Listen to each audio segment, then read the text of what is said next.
Je crois que cette conférence tenue par l'Africa Jom Center est d'une grande importance parce que elle réinterroge les facteurs structurels conduisant à l'extrême violent. Lorsqu'on observe les différents facteurs de l'extrémisme, à savoir les facteurs incitatifs, les facteurs attractifs, de même que les facteurs de processus, on se rend compte que la plupart de ces facteurs sont logés dans le cadre de la violation des droits sociaux et économiques des individus. La relation avec l'état de droit,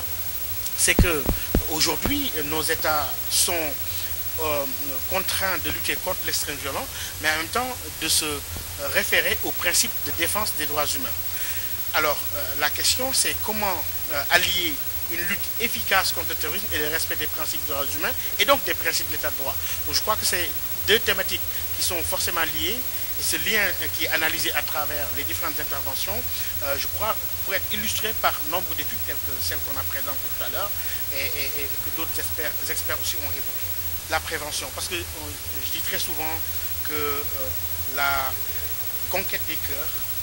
est plus durable, plus efficace que la soumission des corps. Pour dire que les actions militaires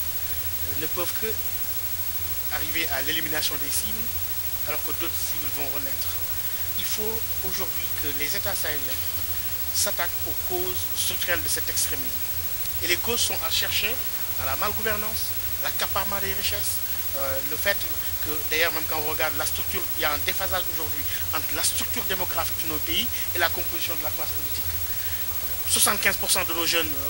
de la population à moins de 25 ans, et c'est une gérontocratie, une classe de vieux qui ont traversé tous les régimes qui gèrent nos différents pays. Ce qui amène à des situations de désespoir telles qu'on le voit aujourd'hui, avec des jeunes qui, en tout désespoir, se jettent dans la mer. Et donc je pense que c'est lieu d'alerter nos gouvernants, de revoir les modes de gouvernance, de penser à ces jeunes, d'investir sur le capital humain, d'investir sur l'éducation, d'investir sur les services sociaux de base. Parce que sinon, le fossé qui sépare les riches des pauvres, mais aussi cette classe politique qui se perpétue, qui se reproduit dans une forme de reproduction par elle-même et qui ne change pas, en face de jeunes qui sont en quête de sens et de chance,